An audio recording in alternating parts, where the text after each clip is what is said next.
Hemos querido que en este Congreso estén representadas las distintas ramas del poder público, que aquí esté el Congreso de la República, que aquí esté la Corte Suprema de Justicia, que aquí esté también el Contralor General de la República y que aquí esté el Ejecutivo. Y esto tiene una razón fundamental, que se entienda que este es un país de instituciones, con una democracia amplísima, con una democracia instalada en el tiempo y con unas características que nos hacen un país profundamente respetuoso de la ley.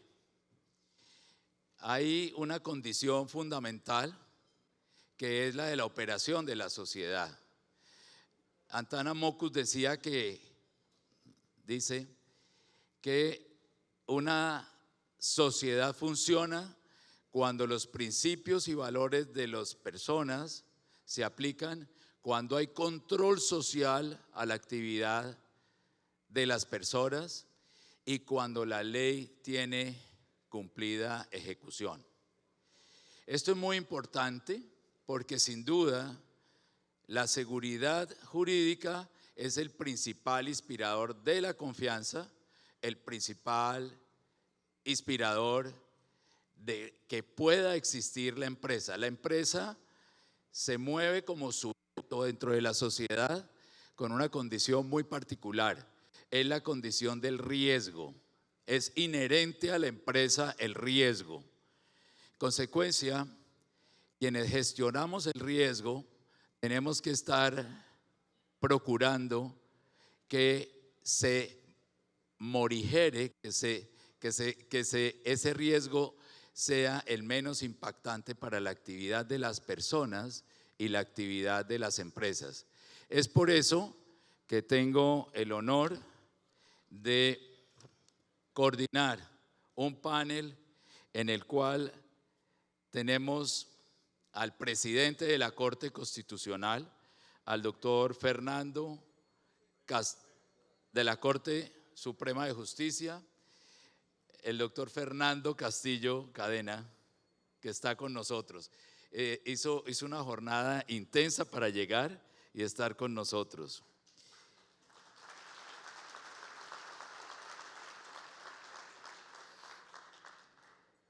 Tenemos también al doctor Haroldo Quiroz Monsalvo, expresidente de la Corte Suprema de Justicia, quien estuvo con nosotros aquí el año pasado y que viene coordinando este eje de interacción entre las instituciones para que efectivamente el país tenga garantías en la seguridad para los ciudadanos, en la seguridad para sus empresas.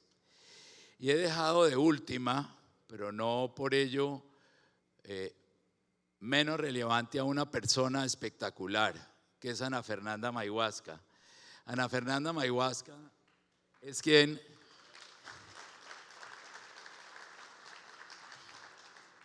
incitó esta conversación. Hace un tiempo, conversando juntos alrededor de los temas de la competitividad, porque hacemos parte del Comité Ejecutivo del Sistema de Competitividad como únicas instituciones del sector privado, que son el Consejo Privado de Competitividad y Confecámaras.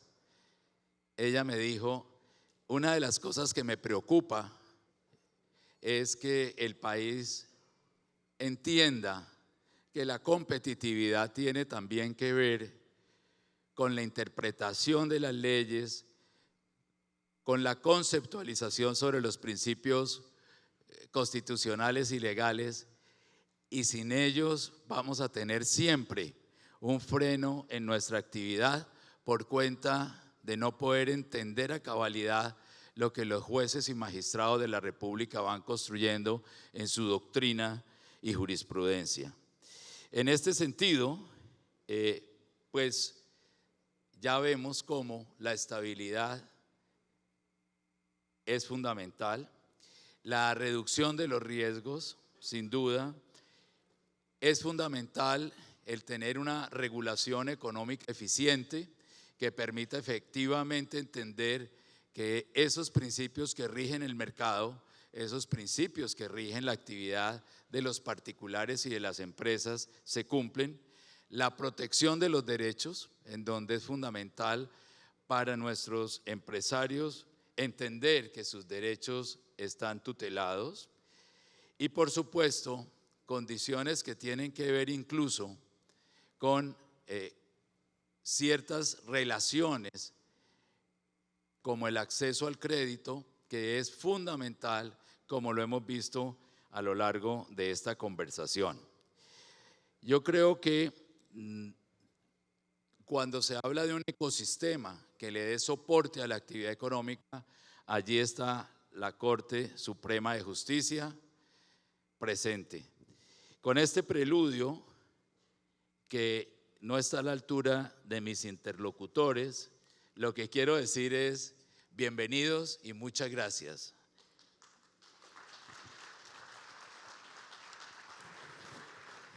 Esta conversación, entonces, tiene que ver con unas preguntas que hemos preparado, pero ya María Fernanda me advirtió: oye, Julián, pregunta lo que quieras, que yo también contesto lo que quiera.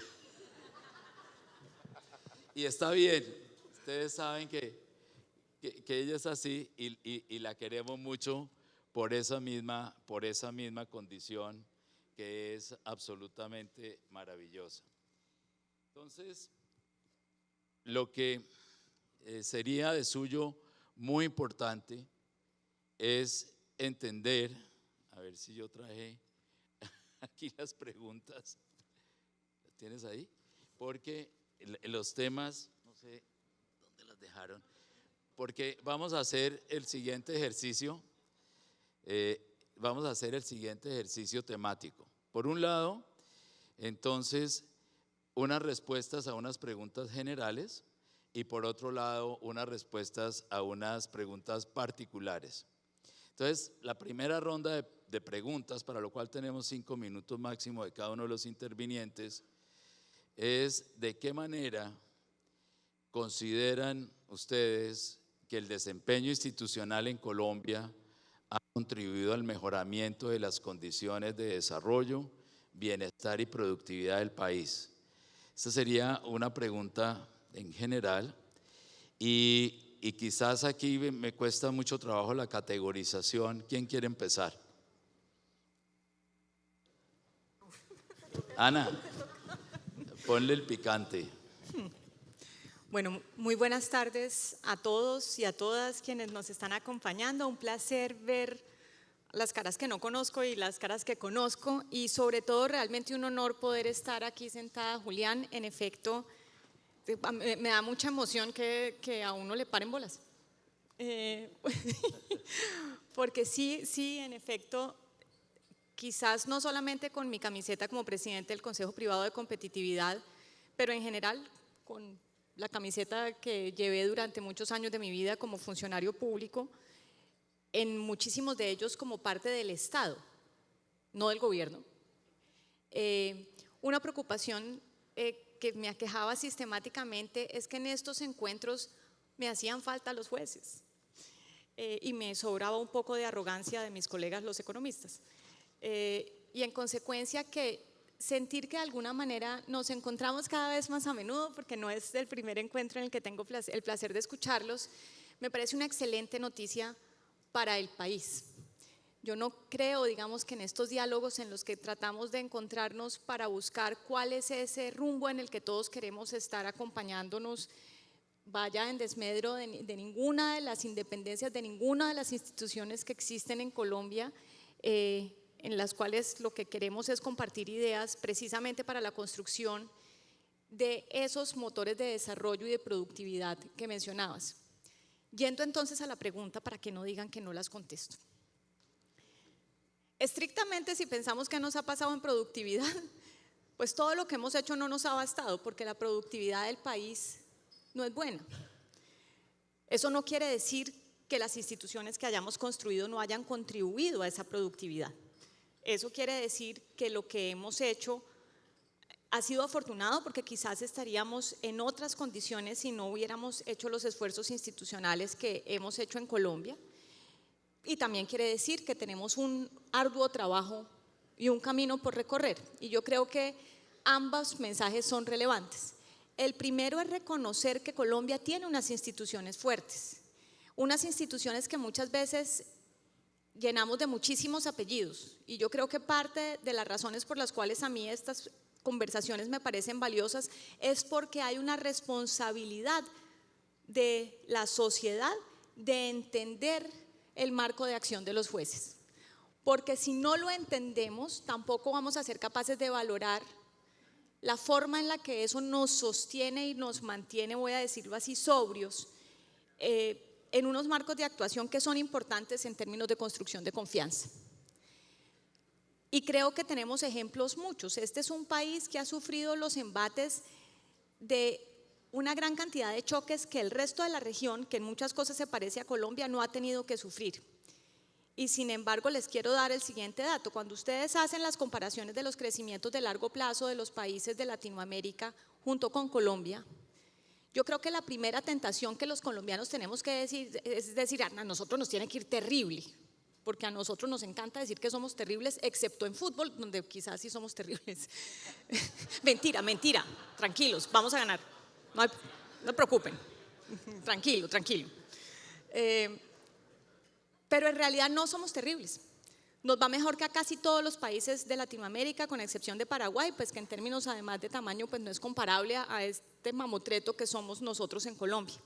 Lo cual quiere decir que sí hacemos ciertas cosas bien, pero también quiere decir que con cierto pragmatismo tenemos que entender que en productividad las ganancias que hemos tenido son muy marginales y tenemos un reto que nos incluye a todos. Porque cuando hablamos de esa productividad, que es una palabra que suena un tanto antipática, de lo que estamos hablando es de la capacidad que las personas tienen de mejorar sus vidas. Es una preocupación íntimamente social, del corazón del bienestar de la sociedad, que es donde creo todas las instituciones que nosotros representamos y que ustedes encarnan como sociedad civil, tenemos que estar de acuerdo. Entonces, yo veo que clarísimamente hemos tenido una fortaleza institucional que nos ha amparado de una gran cantidad de choques.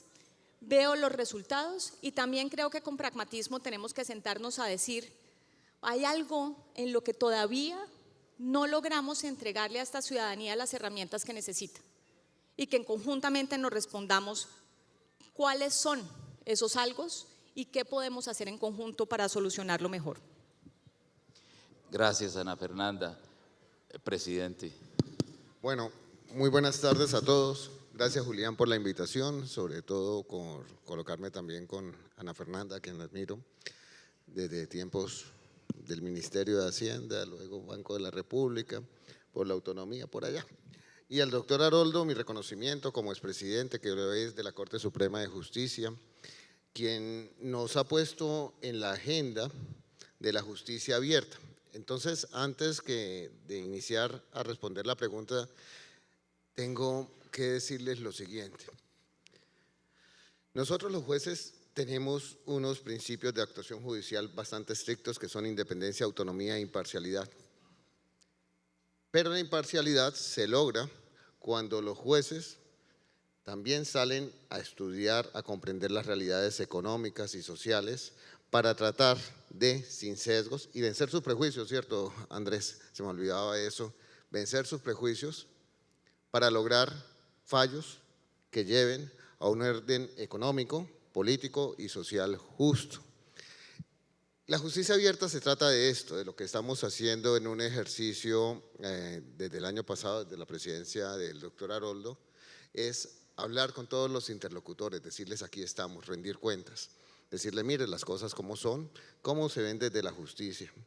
Porque una justicia que está cerrada, una justicia donde el juez está ya en una cueva del saber jurídico, pero sin conocimiento de la realidad económica y social, no es justa.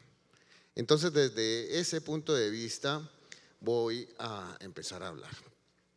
¿Qué es lo que defendemos los jueces? La justicia del orden. Es decir, creemos en el preámbulo de la Constitución Política, un orden económico, social, político, justo, dentro de un marco democrático y participativo.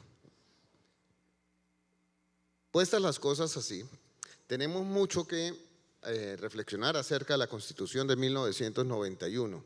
El gran cambio del paradigma de sociedad está precisamente en el 91, cuando decidimos adoptar la cláusula de Estado Social de Derecho. Entonces se nos impone a los jueces una mayor responsabilidad, porque no solo es lo económico, no solo es el 333 de la Constitución, no solo es la libertad de empresa, la libre competencia, no es solo el 333, es el 334. Entender que el Estado es social y que tiene que dirigirse hacia todos los estamentos, incluidos los menos favorecidos. Pero ¿qué ha pasado desde 1991? Para juzgar a una Constitución, que es el arreglo institucional actual, la Constitución de 1991, se requiere mucho tiempo, apenas llevamos 30 años. Entonces ustedes habrán de decir, oiga, pero mire, los choques de trenes. ¿Qué es los choques de trenes? Pues los choques de trenes es un reto que nos impuso la misma Constitución de 1991. Antes habían dos altas cortes, Consejo de Estado, Corte Suprema. En la Corte Suprema estaba la Sala Constitucional, de forma tal que había un equilibrio de poderes. Hoy en día ese equilibrio es tripartito, entonces ya tenemos que pensar más bien en un triángulo de equilibrio, donde, desde luego, no es fácil y habrá procesos y tiempos de adaptación a estas nuevas reglas.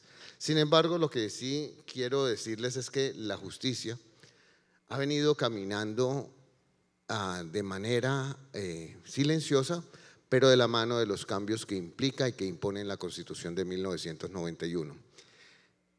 Tuve la oportunidad de llevar a la Corte Suprema de Justicia a Bucaramanga la semana pasada y hacerle un reconocimiento a uno de los símbolos de resiliencia de la justicia, que son las cariátides que están apostadas en Bucaramanga en el Palacio de Justicia. En 1948 la turba incendió el Palacio de Justicia de Bogotá. Ese palacio llevaba apenas como 22 años de funcionamiento, fue 1926, 1948 y ya lo quemaron. Y las pobres cariátides que adornaban, engalanaban el Palacio de Justicia terminaron en un potrero de Bogotá. En ese potrero fueron rescatadas en 1972 por don Alejandro Galvis Galvis, el fundador de Vanguardia Liberal, senador en esa época, y se la llevó para Bucaramanga para adornar el taller de la imprenta de Vanguardia. Un día le dijeron los de la Academia de Historia, oiga, eso no se ve bonito, ¿por qué no se la dona más bien a la alcaldía y se colocan en la puerta del palacio? Y ahí están. Pero es un símbolo de resiliencia. ¿Qué quiero decir? La justicia en ese momento fue quemada, en 1985 también fue quemada, y quizás siempre por los mismos intereses. Entonces muchos de los problemas que hemos tenido en la justicia, por ejemplo el tema de impunidad, pues es que 2 veces nos han quemado los expedientes. Es terrible decirlo, pero eso también es parte de unos problemas que se le achacan a la justicia, donde la justicia fue lo que menos tuvo que ver porque la quemaron y nos mataron algunos magistrados. Y no es por minimizar el hecho de la matanza de la masacre que ocurrió en el Palacio de Justicia, sino el hecho de que la justicia es resiliente. Pero la justicia está a tono con los cambios del país cuando así ha sido demandado. Lo fue en 1979, lo fue en 1989 con el plebiscito de la séptima papeleta, lo fue en 1959 también con el tema de Rojas Pinilla. La justicia siempre ha estado de la mano de la institucionalidad porque entendemos que los órdenes son dinámicos. ¿Qué es lo importante? Entender que la justicia está, en el caso de nosotros que somos la justicia ordinaria, para fallar el caso a caso. Pero a través del caso a caso, ya en su última instancia, que es la Corte Suprema de Justicia, es para unificar la jurisprudencia nacional. De forma tal que aquellas cosas que están siendo desafiadas por los mercados, porque los mercados tienen sus arreglos institucionales, tienen personas que los representan ante la justicia, que desafían la interpretación o incluso la misma norma jurídica, llevan a que las instituciones se vayan evolucionando y se vayan adelantando. Entonces el papel de la institucional, de la justicia es uno, establecer el orden, pero entender que el orden es dinámico, que el orden cambia y que tenemos que mirar muy bien las realidades económicas y sociales que fluyen en el país. Mil gracias. Bien, presidente. El doctor Haroldo, que ahora me decía Aló. que estuvo desde muy temprano preparando lo que nos va a decir, Sí. y que está haciendo un papel fundamental, que es llegar a esta conversación, a que efectivamente no sea una isla el sistema judicial, y que esta interacción con la sociedad de la mano de los empresarios procure dar precisamente ese garantismo a la actividad económica y empresarial. Muchas gracias, doctor Haroldo. No, muchísimas gracias. Es que le comentaba a Julián, gracias por la invitación, que yo me había levantado temprano a preparar lo que iba a decir hoy para pregrabarlo, porque esto estaba a la hora del partido. Entonces, yo creo que si estaba a la hora del partido, me hubieran aplaudido más si eso estaba pregrabado, porque ustedes se podían ver el partido con tranquilidad. Pero veo que Julián lo adelantó. Y le agradezco también a Ana Fernanda, que también a raíz de lo que pasó el año pasado, se inventó también este panel. Yo quiero ratificar lo siguiente, y lo hemos hablado con el presidente actual de la Corte. Ustedes, todos los que están aquí presentes y todo el país, tiene que creer en la justicia y en las altas cortes. Muchas gracias.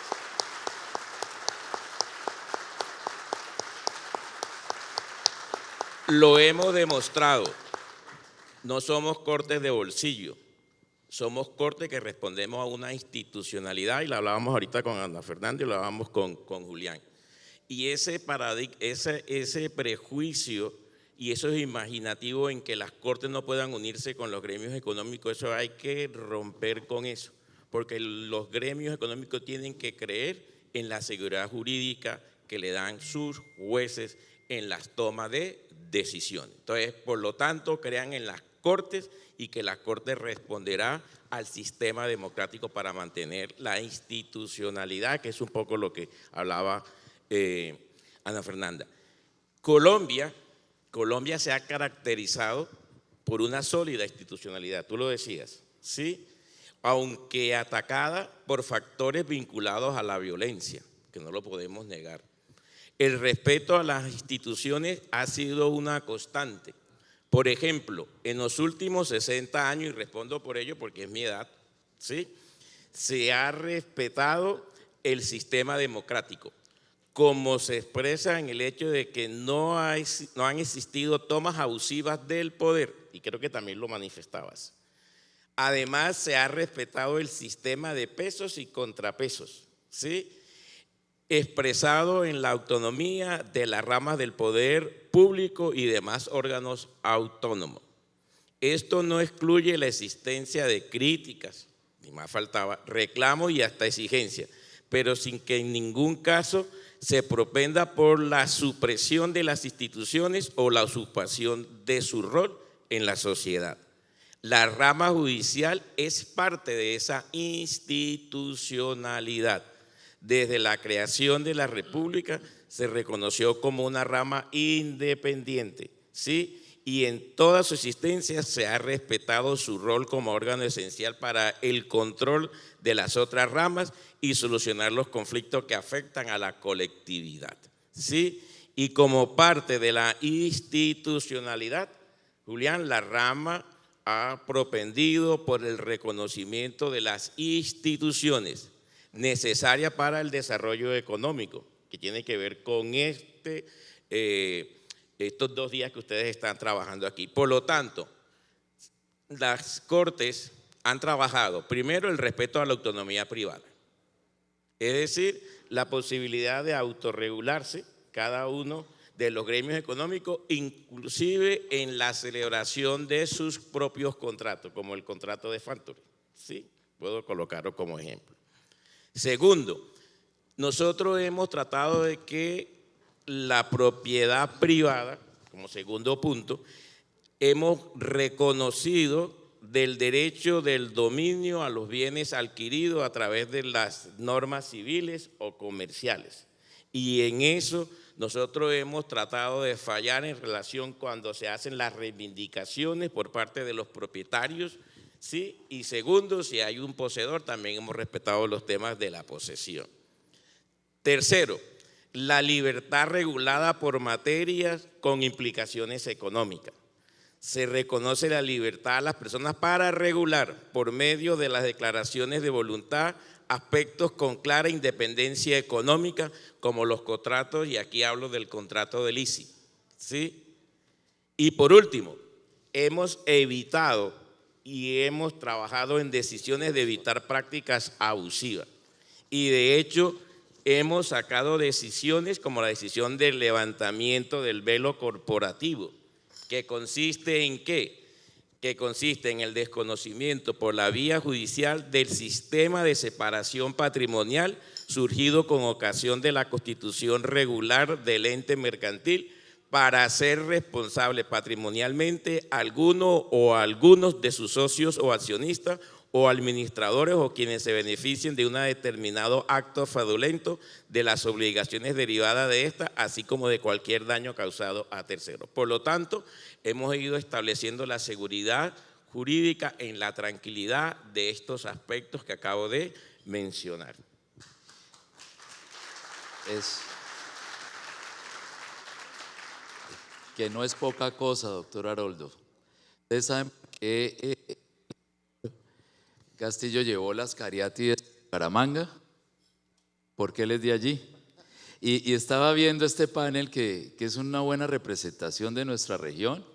El doctor Haroldo Vallenato, la doctora Ana Fernanda Caleña. Bueno, aquí yo pongo una mezcla con el bugueño, de manera que aquí tenemos una muy buena representatividad de nuestro talento nacional.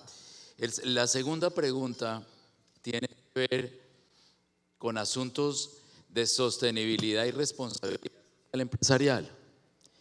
Este es un asunto enmarcado dentro de lo que se denomina valor compartido. La responsabilidad social empresarial va más allá hoy día a estrictamente la condición de transferencia, digamos, gratuita, solamente altruista respecto de la condición de la empresa, dentro del marco de la responsabilidad social que establece la misma Constitución.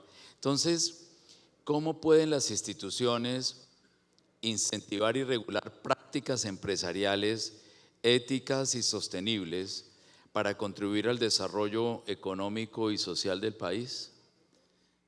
Ana Fernanda.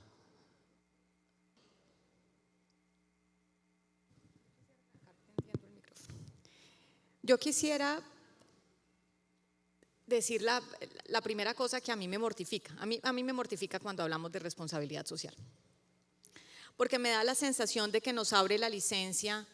Es como si acá está lo que vamos a hacer de responsabilidad social, acá vamos a mandar a la fundación, acá vamos a hacer una obra de caridad.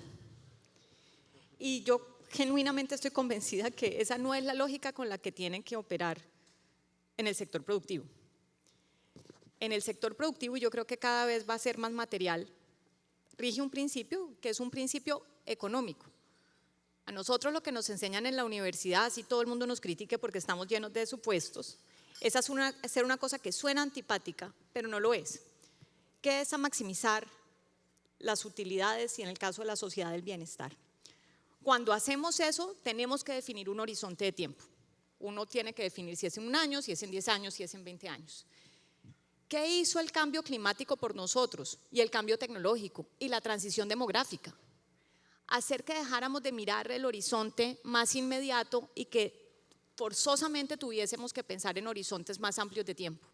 Y en esos horizontes más amplios de tiempo, las discusiones de lo que debe ser la responsabilidad íntima de la empresa, consigo misma, con su sostenibilidad financiera, con su responsabilidad ante sus socios, para seguir existiendo en el tiempo, involucran temas ambientales, temas sociales, porque las personas son el talento de las empresas, son su demanda y son su licencia. Pensar que podemos obrar por fuera del marco de lo que es mejor para las personas, no constituye ningún tipo de inteligencia empresarial. Ese no es un problema de responsabilidad social, ni de lo que va a hacer la fundación, ni de lo que vamos a hacer para salir en la foto. Es de la íntima convicción del capitalismo. Hoy en día lo llaman consciente, a mí los apellidos me mortifican mucho, será por el mío. Entonces, yo genuinamente creo que hoy en día no tenemos alternativa distinta a entender que esa noción de que estábamos un poco tan aislados como unidad productiva ya no es real. Y no es real porque estamos en un entorno, además, en un cambio de las reglas de la democracia. Esto no es una cosa que esté ocurriendo en Colombia ni que esté ocurriendo en Latinoamérica. Hoy en día tomamos decisiones porque una persona en Twitter nos cayó bien, en el mejor de los casos, porque en el peor las tomamos porque nos cayó mal. Hoy en día la democracia se mueve por fuerzas que nosotros, los que estamos más grandes, no alcanzamos a dimensionar. Y eso va a hacer que la dinámica de la política pública cada día sea más compleja. Y eso llama a los participantes privados y productivos a tener una responsabilidad mucho más grande que la que tuvimos en el pasado. No porque estemos siendo responsables socialmente, es porque es la licencia de supervivencia que se tiene que defender. Esa preocupación íntima por la gente de los sitios donde habita esa unidad productiva, que además, si ustedes piensan de alguna manera la palabra empresa, yo creo que todos pensamos en esos iconitos que nos ofrecen los computadores, pero una empresa es una colección de sueños humanos puestos al servicio de un proyecto. Colección, humanos. Es un conjunto de personas y por ende yo creo que lo que más tenemos que hacer en el ámbito empresarial es recordarnos que esa es nuestra razón de ser, no es otra, no es una en el margen, no es una cosa que hacemos al lado para que nos aplaudan, y yo creo que cada vez más vamos sintiéndolo así. Y creo que los cimbronazos que nos dio 2021 y los paros y los fenómenos sociales, los estallidos en los que muchos sufrimos, porque realmente fueron angustiosos y hay zonas del país que la sufrieron más, fue de alguna manera, a veces la letra con sangre sí entra, fue un llamado a que quizás teníamos que hacernos cargo de más de las realidades que en este país resultan realmente dolorosas y que quizás también por toda la cantidad de violencia que hemos sufrido, nosotros hemos estado entrenados a que muchas veces nos levantamos un lunes por la mañana y nos vamos a trabajar y nos olvidamos que hay gente que en este país vive en las condiciones en las que vive. Yo creo que eso es cada vez menos permisible y eso, Julián, pienso que es un enorme reto para el sector productivo porque nos estamos teniendo que salir de los parámetros que usualmente nos ocupaban. No basta con pagar impuestos, no basta con cumplir las reglas, no basta con generar empleo, porque además generar empleo es la razón de ser de la empresa, no es un favor que le hagamos a la sociedad. Entonces, sí creo que es un entorno demandante y por eso aplaudo este tipo de espacios, porque realmente creo que todos estamos frente a un juego distinto, donde vamos a tener que servirle a la comunidad de manera distinta y requiere que muchos pensemos en conjunto para hacerlo mejor. Muchas gracias. Muy bien. Presidente.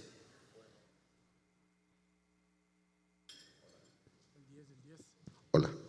Creo que la doctora Ana Fernanda me liberó de un tema de definición de concepto de responsabilidad social en el sentido del altruismo. El altruismo es del ser humano y como seres humanos nos sentimos inmensamente realizados cuando hacemos el altruismo, pero entre más privado y menos público es mejor el altruismo. Pero dicho lo dicho, hay varias cosas que sí a uno le preocupan desde un punto de vista general. El ejercicio de la libertad es un ejercicio de responsabilidad. La libertad sin responsabilidad no se entiende. Y la Constitución nos establece, otra vez vuelvo en el 333, un poco de libertades, pero siempre limitada por el bien común, por la responsabilidad, la libre competencia. Es un derecho que supone responsabilidades, etc. Y eso está bien dentro de un ordenamiento jurídico que establece de entrada, un principio de solidaridad.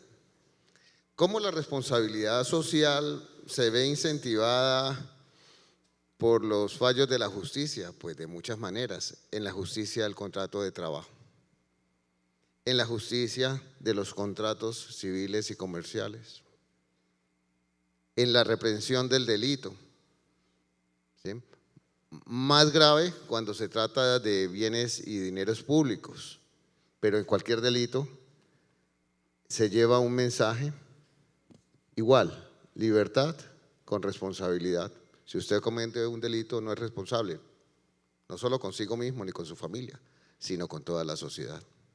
Si usted rompe un contrato caprichosamente, usted no es responsable, está induciendo a costos económicos a la sociedad. Si usted viola la norma de un trabajador, pues está induciendo a costos económicos a la sociedad. Está haciendo que la gente pierda la fe en el sistema, porque es que la justicia no es o no empieza con nosotros, no empieza con la Corte Suprema o con el juez de instancia. La justicia empieza con las relaciones sociales en el diario vivir. Entonces, la responsabilidad social, entendida desde este punto de vista, más allá del altruismo, que lo hacen y que a veces yo lo critico por otros lados, pero no por el tema del altruismo, porque el altruismo se requiere en sociedades como las nuestras, sino la responsabilidad social entendida como relaciones de justicia que lleven a que una sociedad mejora. Es responsabilidad del ser humano, de la empresa y de todos los actores institucionales. Nuestra responsabilidad social es hacerlo bien, para no hacer inducir a la sociedad en costos de error. Desafortunadamente o afortunadamente, ahí sí no lo entiendo, Ana Fernanda, mentira, sí lo entiendo. El tema es que cada vez estamos en un mundo más globalizado, entonces a veces nos critican a la constitucional, o critican a la suprema, a la civil o a la laboral, porque se utilizó una recomendación de la OIT o porque estuvimos pendientes de CIADI o alguna cosa de esas. Y hoy en día la justicia tiene unos retos muy fuertes, porque ya no es la norma interna, ¿sí? Es la interrelación con el mundo. Son cómo manejamos las externalidades. Vamos a internalizar qué externalidades en dónde, qué costos de producción. ¿Qué es lo público? ¿Qué es lo privado? ¿Qué es lo privado que tiene que llevar a asumir costos externos? Hasta hace unos años el ambiente no era un costo para las empresas. Hoy en día, con esa responsabilidad social, ambiental, estamos tratando de, a través de política pública, internalizar costos de la empresa. Y los jueces estamos tratando de entender cómo es esa cosa. ¿Por qué? Porque también los ordenamientos jurídicos tienen que actualizarse. Y cuando la norma queda allá atrás, pues es la jurisprudencia la que empieza a llenar esos vacíos que nos deja el reto de adecuar la norma a la realidad económica y social.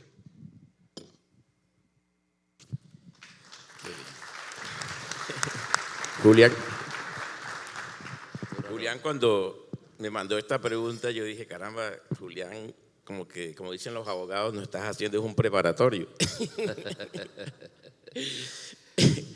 Entonces, para poder responder a ella, voy a tratar de hacerla con el enfoque como juez, porque a veces no es fácil en ese sentido, ¿no? Entonces, lo que podemos decir en esto, Ana Fernanda, es esto, mira. Primero, la justicia tiene la actitud de incidir en las prácticas empresariales, pues con sus decisiones sienta directrices en torno al comportamiento que se espera de los actores en el mercado, en especial por medio de las declaraciones de responsabilidad en el caso de que se genere un daño por transgresión de los estándares de conducta. Ana Fernanda hablaba del tema del medio ambiente. Entonces, Juan, tú que estás trabajando un libro, te voy a chiviar sobre la sanción en el medio ambiente. Voy a hacer referencia a una sentencia que trabajamos en la Corte Suprema sobre el tema del medio ambiente. Es un caso muy interesante la sentencia para el que esté interesado, que no voy a dictar una clase de derecho, no se trata de eso. La sentencia es la SC 1256 del 2022. Se trató de un caso muy interesante, es un caso de una contaminación de unas cementeras en Ibagué a unas fincas arroceras, ¿sí? Y las fincas arroceras pues sintieron un perjuicio porque no había un filtro de estas cementeras en relación pues con lo que salía por las chimeneas, entonces contaminaron a las arroceras y las arroceras pues demandaron un tema de indemnización en ese tema. Por supuesto, sacaron el proceso adelante en ese sentido. La Corte lo que hizo fue aprovechar para dejar unos lineamientos en este tema de la contaminación, Julián, que me parece que es interesante también para que todos los que están acá, que trabajan, que están con estas responsabilidades. Entonces la Corte estableció las siguientes directrices que me parece que son importantes. Aprovechando los 5 minutos que nos da Julián y además ahora del partido de fútbol, estaba leyendo que un jugador durante esos 90 minutos toca la pelota en 5 minutos. Entonces yo dije que yo creo que Julián armó todo como un esquema del partido de fútbol. Bueno, entonces voy a hablar de las directrices múltiples. La primera directriz que dejamos en esa sentencia, Juan, me parece que es importante, es la protección del medio ambiente es una preocupación creciente, como lo decía aquí Ana Fernanda, en las sociedades contemporáneas, amén de las consecuencias indeseables que sobre los ecosistemas y sus individuos provoca la degradación y la contaminación de aquel. Segundo, el derecho ambiental se sienta sobre unos principios muy especiales que los dejamos allí. Primero, la prevención consistente en que deben adoptarse todas las medidas necesarias para evitar la ocurrencia de daños al medio ambiente. Ana Fernanda. Segundo, la preocupación, el cual impone que la ausencia de certeza científica absoluta no es excusa para adoptar medidas preventivas. Lo tercero, sostenibilidad, entendido como el deber de manejar adecuadamente los recursos, tanto renovables como no, para garantizar la supervivencia de las generaciones presentes y futuras. Y cuarto, que creo que es el más fuerte, Julián, el que contamina paga, ¿sí? Según el cual los costos que conlleva el saneamiento de los efectos negativos de la contaminación deben ser soportadas por quienes las originó. Entonces, en ese sentido, esa sentencia estableció por lo menos esos principios. Muchas gracias.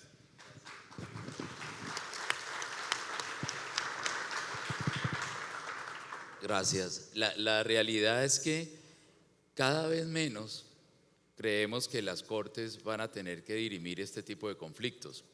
Por una razón fundamental, esta mañana una de las conferencias inaugurales fue precisamente en el contexto de que la empresa tiene el compromiso ambiental inherente a su condición de actor de mercado. Es decir, no es una condición adicional, no es el filtro que tenga que poner la cementera para controlar la emisión o morigerarla. No, es que desde el principio es así. Y esta es una cosa del mundo moderno y del mercado que viene reconociendo la condición de quien produce limpio, de quien cumple sus obligaciones a partir de una concepción muy interesante que son las sociedades de triple impacto en Colombia. Se llaman las B en el mundo, aquí las BIC, que es empresas que cumplen con esa condición de responsabilidad con la comunidad, de responsabilidad con sus trabajadores y con la sostenibilidad ambiental. Entonces cada vez tenemos que despejar esas controversias. Pero doctor Fernando, para cambiar un poquito el orden ahora y ponerme a tono, porque quiero decir en aras de la justicia que el preparatorio no lo preparé yo, sino mi equipo jurídico a quien le reconozco lo que han hecho, y por eso estaba ahí con el tema de las preguntas, pidiéndoles a ellos que me complementaran. Pero digamos, ¿cómo ha contribuido la Corte Suprema de Justicia a garantizar esa estabilidad jurídica y la protección de los derechos que son fundamentales para propiciar un entorno que sea, digamos, no favorable, pero que garantice el desarrollo empresarial en el país? La idea que subyace a la justicia es que el orden sea justo y el ordenamiento jurídico tiene que prepararse para llevar a la sociedad a ese objetivo. ¿Qué es lo que ha hecho la Corte Suprema de Justicia a través de su historia, de sus más de 200 años de historia? ¿Qué es lo que ha hecho la justicia? La justicia ha resuelto en el caso a caso, pero luego en la unificación de las salas, de las diferentes salas, respuestas a problemas concretos de la sociedad. cómo entender las relaciones entre empresa y sindicato, cuáles son los límites de los unos y de los otros, porque vuelvo a decir, todo derecho tiene límite, el derecho de asociación sindical tiene límite, el derecho a contratar tiene límite. Hay muchas cosas que se ven, hay otras que no se ven tan fácilmente, pero el tema de la inserción en el mundo del trabajo, de las normas de la OIT, es un trabajo que juiciosamente ha hecho la justicia colombiana de forma tal que cada vez vayamos acercándonos a estándares internacionales. Esto tiene un resultado de justicia importante. ¿Por qué? Porque estamos trabajando en la normalización, en la regularización de las relaciones de trabajo. ¿Cuáles son sus límites? En la justicia civil, Haroldo responderá mucho más que yo, todos los grandes logros que se han hecho en el mundo de los contratos, la libertad de empresa, la defensa del derecho de propiedad, del artículo 58 de la Constitución, la manera como se han entendido los derechos adquiridos, cuáles son las prerrogativas. Ha habido fallos muy importantes de la Corte Suprema de Justicia en materia penal. Y ahí viene un estabilizador de la democracia. Al fin y al cabo, la justicia también ha actuado como estabilizador de la democracia. Cuando no había respuesta institucional, fue la Corte Suprema de Justicia la que avaló la séptima papeleta, dando una respuesta institucional a una sociedad que demandaba un cambio muy fuerte en sus normas de conformación. La sala penal tuvo muchos problemas entre 2004 y 2011, problemas que terminaron con chuzadas y con investigaciones y demás, pero con parapolítica. Y aunque uno no ve tan fácil la interrelación entre estas investigaciones y orden económico y social, lo claro es que sí. ¿Cómo cambiaron las decisiones en el Congreso de la República en contra o a favor de determinadas cosas? Pues llevan a que la justicia tenga una reacción de condena. Y se condenaron a muchos, pero muchos políticos vinculados en la parapolítica. El orden institucional funcionó. Cuando se descubrió, para adelantarme a una pregunta, la corrupción dentro de la Corte, ¿qué fue lo que hizo la Corte Suprema de Justicia? Se autorreguló para darle una respuesta satisfactoria a la sociedad. Es decir, somos capaces de arreglar desde adentro lo que se quebró. Y en este momento todavía seguimos, digamos, pagando muchos costos en relación con ello. Pero hemos también trabajado en torno a la idea de que la justicia es de todos, la justicia es para todos, pero es de todos. Y como todos somos justicia, todos tenemos que ayudar a construir una justicia mucho más fuerte que amparada bajo los principios de independencia y autonomía, puedan llevar respuestas más rápidas, más céleres. Ustedes ya dirán, es que está hablando de los temas de morosidad judicial y demás, pero que estamos trabajando todos los días en mejorar. Nosotros en este momento nos estamos certificando en antisoborno, cumpliendo normas de calidad, precisamente porque creemos que entre más transparencia en este diálogo que tenemos, mejor va a ser el desempeño social, el desempeño institucional. Entonces, puede que acá no se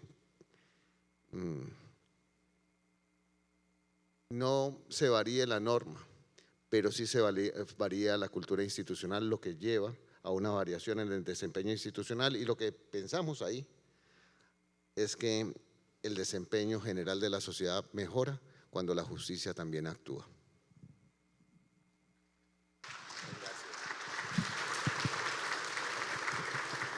Pues magistral la respuesta, presidente. Muchas gracias.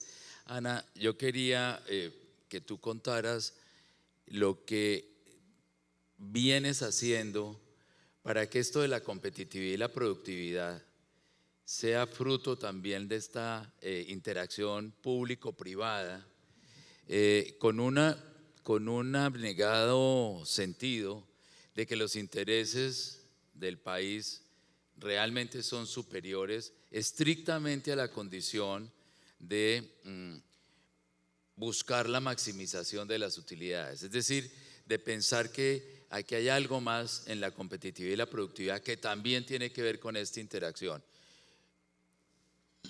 Sí, yo llegué al Consejo Privado de Competitividad hace 2 años, viniendo de un mundo muy distinto.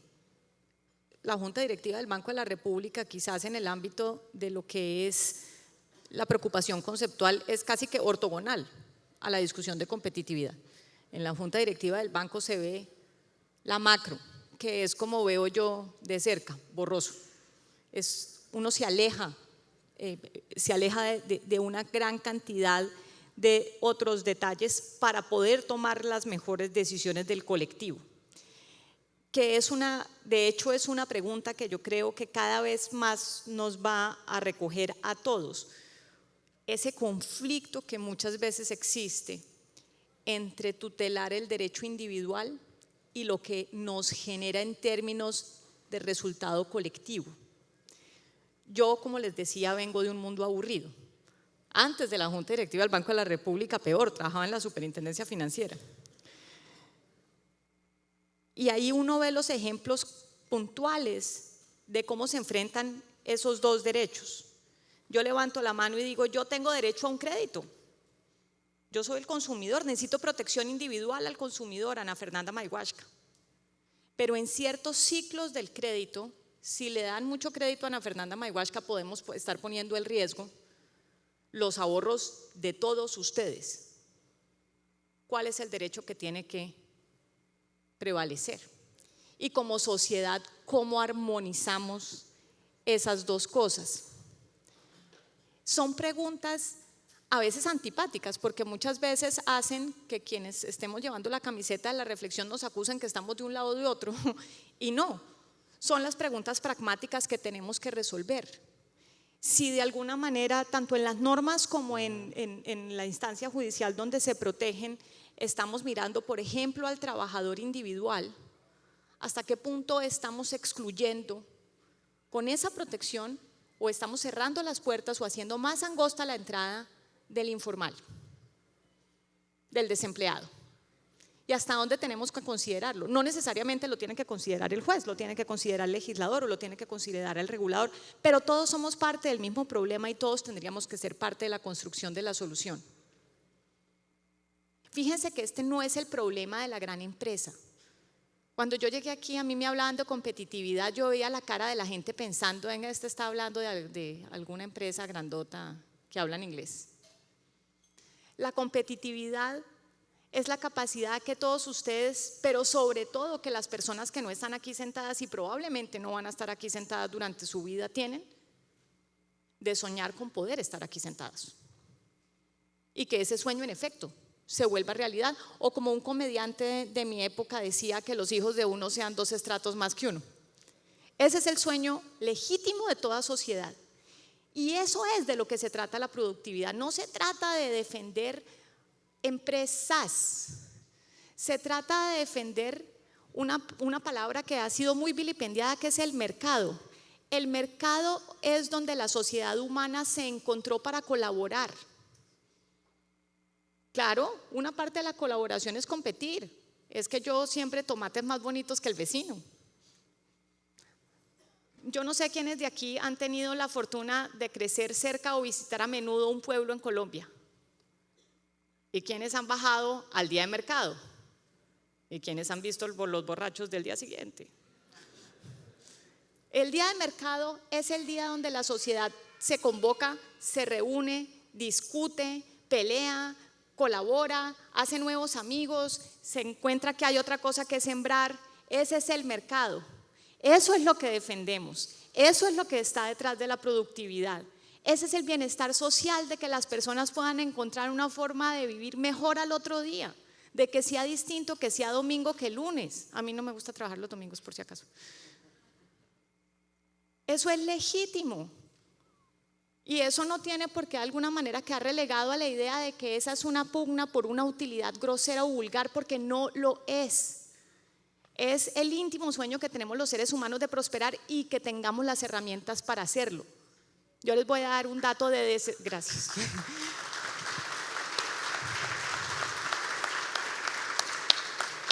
Yo les voy a dar un dato de desesperanza. El 28% de los muchachitas y muchachitos de este país, entre 14 y 28 años, no estudian y no trabajan. les da lo mismo que sea domingo que lunes. La discusión de competitividad es una discusión que lo que tiene en su corazón es a esos muchachitos y muchachitas. No estamos hablando del gran empresario, el gran empresario ya hizo su historia de competitividad. Esa es la camiseta que nosotros llevamos en el Consejo, en la que somos y tenemos como grandes aliados, no solo a Confecámaras, sino a todas las cámaras, porque esta en Colombia es una discusión regional. Esto no ocurre solamente en el centro del país, ocurre en todos lados. Tenemos la fortuna o no de estar dispersos por todo el territorio nacional. Eso sí, los españoles escogieron quedarse en las lomas. Más para abajo como que dijeron, no, eso está muy fácil, allá no vamos. Entonces, yo creo, Julián, que como decimos íntima en el grupo, nosotros somos unos activistas de la productividad. Queremos que vuelva a estar en el corazón de las personas, porque no entendemos por qué dejó de estar. Sí, es muy bella, bueno, como la dueña que emite los conceptos, esa definición que haces. Uno diría que la competitividad es más un bien público, no un concepto de eficiencia exclusivo para la empresa. Quizás siempre hablamos también de que la productividad es al interior de la empresa y la competitividad como un bien hacia afuera, pero esas barreras, esas fronteras se borran. El país tiene que entender que productividad y competitividad son bienes públicos y eso es muy importante.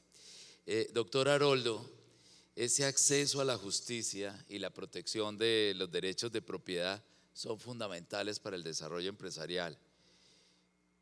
¿Qué medidas se han tomado en la Corte para garantizar un sistema eficiente para la protección de esos derechos de propiedad, de funcionamiento de los mercados y de libre competencia? Bueno, yo no sé si Julián está enterado cuando me mandó esta pregunta, porque el doctor Castillo y yo salimos en 6 meses, ya nos toca, se nos piensa el periodo. Yo dije, el doctor Julián lo que me está pidiendo es que rinda cuenta. ¿Qué hice Juan y Andrés en estos 8 años? Porque esta es una pregunta para que uno rinda cuenta. No. Entonces, aquí, ¿qué podemos decir? Yo como preparé esta conferencia partiendo del partido que no iba a venir. Y ahora con el 0-0 ahí me pone nervioso. Bueno, no, la corte ha venido tomando decisiones, recientes sobre la propiedad para avanzar en la efectiva protección de ella. Y hay una sentencia, y sobre todo para el funcionamiento del mercado, hay una sentencia muy interesante. Yo estoy dando la referencia porque con eso ganamos tiempo, no es que no quiera responderla. Alcanzamos. Ni más faltaba. Es la SC 1833 del 2022. Este es un caso también interesante, más interesante que el anterior, porque aquí es la disputa entre uno que tiene la escritura pública y el que tiene el registro inmobiliario. ¿Quién es propietario? Es el de la escritura pública y el del registro inmobiliario. Lo que hicimos aquí fue adelantarnos un poco. La escritura pública es un título que uno tiene cuando adquiere un inmueble, pero es un título. Uno es propietario realmente es cuando esa escritura pública se registra en la Oficina de Instrumentos Públicos y Privados. Entonces lo que hicimos fue adelantar un poco la jurisprudencia, señalando de que había que respetar era quién aparece en el registro inmobiliario, porque ese es realmente el titular del derecho. Si ha pasado por la calificación por parte del registrador, esa es la que hay que presumir de que es propietario, porque inclusive así lo han dicho las nuevas normas sobre ese aspecto. Entonces allí avanzamos un poco en la jurisprudencia entre esa discusión de la escritura pública y el registro inmobiliario para darle mucho más garantía al que tiene el registro inmobiliario, porque es el verdadero propietario en ese aspecto. Julián, yo creo que ahí rendí mi primera cuenta. Está muy bien. Nosotros lo entendemos bien porque, entre otras cosas, llevamos un registro que se llama de garantías mobiliarias, que es una institución nueva en Colombia, y ese registro de garantías mobiliarias tiene unas características para la titularidad del ejercicio por lo que llamaríamos los abogados por activa o por pasiva de parte de quien está registrado ahí. Y es bien interesante lo que está pasando en la movilidad de los negocios, porque el entregar en garantía bienes muebles y no la tradicional hipoteca, ayuda muchísimo, muchísimo a que sean efectivos y van a terminar llegando. Esta es una legislación nueva del 2014 y en ese orden de ideas van a terminar llegando conflictos que me parece que va a ser interesantísimo cuando eso ocurre, porque la aprehensión del bien dado en garantía lo ejerce el acreedor casi que de manera directa, sin sufrir, sin pasar por un juicio, y eso hace que haya realmente una gran movilidad también del crédito. Pero entonces el equilibrio se vuelve un asunto interesante de mirar. Yo ya aquí los periodistas me han enseñado, Juan, Andrés, me tienen cariado, Ernesto, que cuando eso dice 0000 es que ya uno tiene que salir corriendo, pero yo pediría un minuto, tenemos tiempo antes del partido y esto compensa un minuto solamente para que ustedes nos den un mensaje. un mensaje, digamos, que nos aliente a que la institucionalidad prevalecerá en este país, como ustedes lo han insinuado aquí, o quizás también lo han afirmado, pero un cortísimo mensaje de que este es un país que tiene una fortaleza institucional que supera las condiciones de crisis, incluso de ciclos políticos.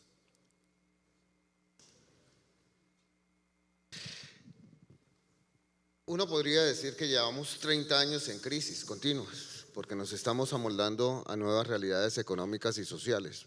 Cuando me ponen esa pregunta, doctor Julián, y espero pasar el preparatorio, les digo, mire, recuerden hace 80 años, ¿qué pasaba? Instituciones de Bretton Woods, los financieros alegres, instituciones de Naciones Unidas, derechos humanos, abogados, filósofos, población civil siempre contenta. Pero si lo mira uno en el fondo, el mundo siempre ha estado en una crisis permanente. Los derechos de la mujer, las revoluciones, las guerras, llevar un modelo u otro, y el mundo ha avanzado en los últimos 80 años. Si ustedes han visto películas futuristas, 2021 era el caos. Todas las películas de Schwarzenegger, ¿no? Todos ellos, las películas futuristas, El Quinto Elemento, el mundo lleno de contaminación por todo lado, el mundo acabado. ¿Y eso ha pasado? No ha pasado. El mundo sigue evolucionando, la población creció. Es que nosotros en 1986 éramos 28 millones de habitantes, hoy estamos en 50 y pico. Necesidades que paliar sobre 55. Nos hemos dado cuenta que el mundo ya no está muy en lo agrario y queremos volver a lo agrario para tratar de tener fuentes de alimentación, etcétera. Pero el mundo ha estado en crisis constante. Desde ENIAC 1948 hasta el celular, ¿qué es lo que nos ha pasado? Generar crisis y crisis y crisis. Mi hijo maneja mejor el celular que yo, desde los 2 años. Y todo eso son crisis. Pero es que las crisis siempre son oportunidad de crecer. El modelo constitucional de 1991 nos impuso un modelo que estamos asumiendo y del cual estamos aprendiendo, pero la fortaleza institucional ha estado ahí.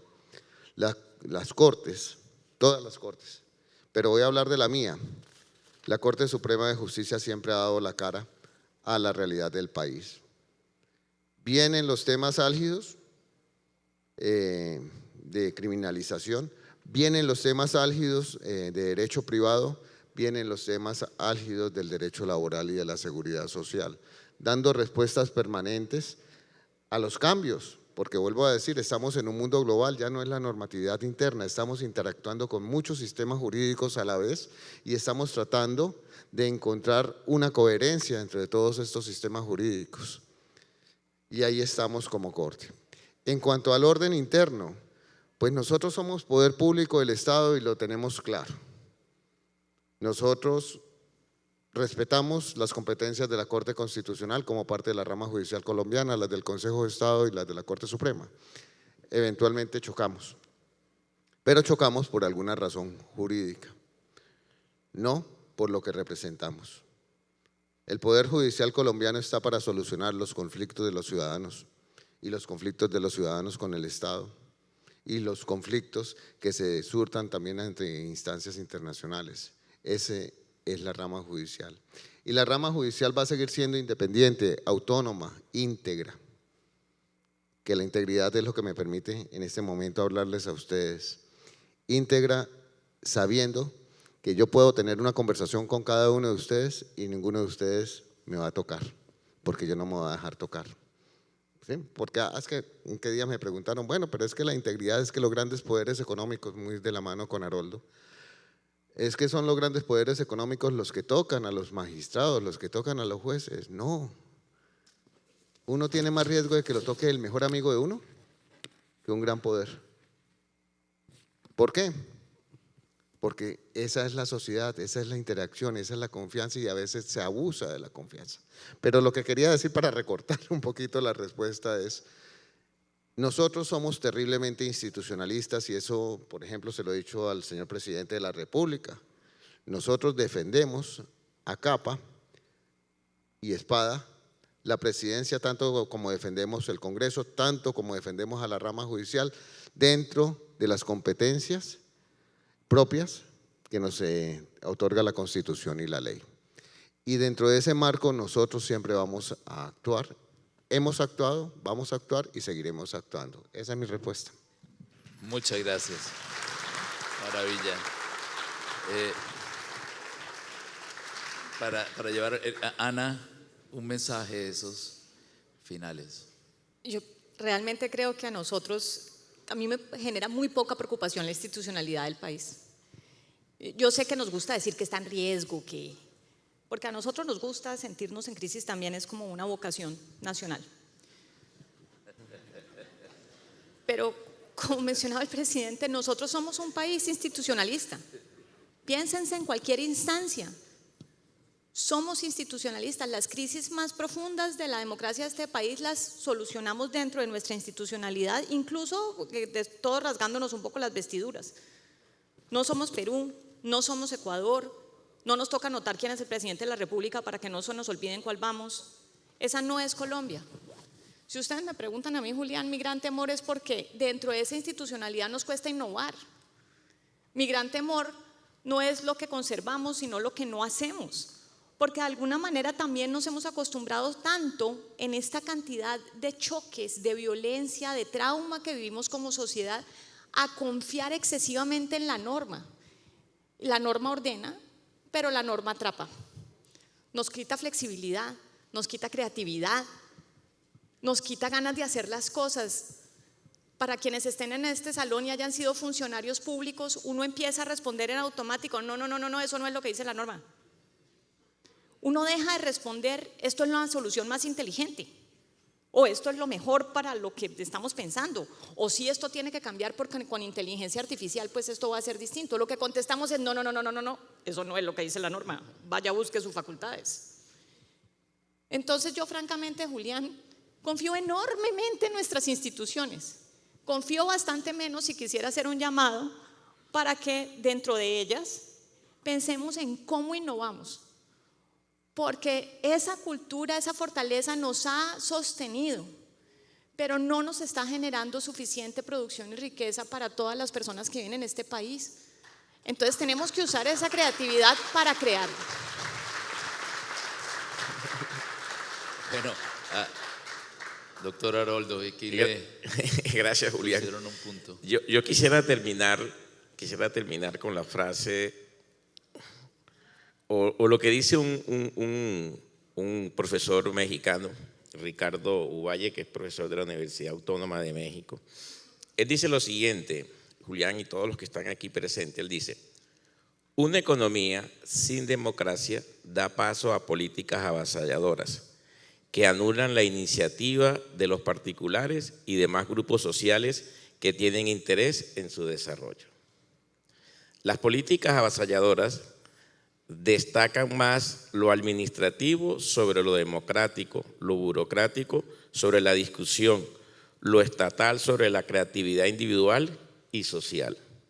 Las políticas avasalladoras son testimonio de cómo los gobiernos se sobreponen a la sociedad y cómo la relación del Estado y el mercado se insertan en una atmósfera que conduce a la falta de acuerdos y forma de cooperación en favor del interés público.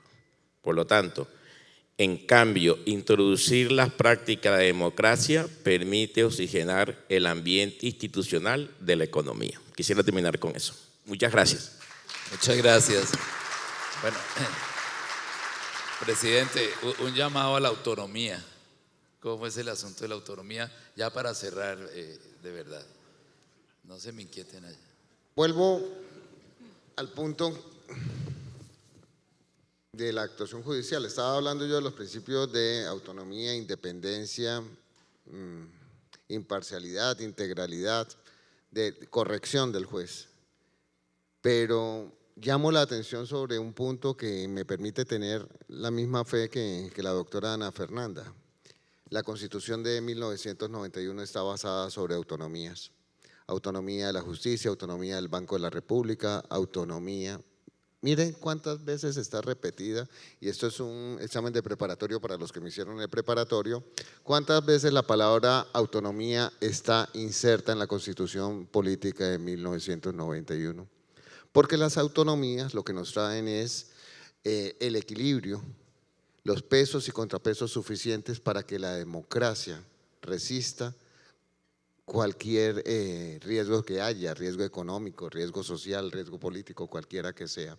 Esa palabra de autonomía va mucho más allá de la independencia judicial, de los jueces autónomos. Está inserta en la Constitución de 1991, estableciendo reglas claras de juego. Por eso yo también tengo mucha fe en las instituciones, en los arreglos institucionales colombianos. Mil gracias a todos por escucharnos. Ya ven ustedes la calidad de jueces que tenemos en Colombia, la calidad de líderes velando por ese bien público que es la competitividad.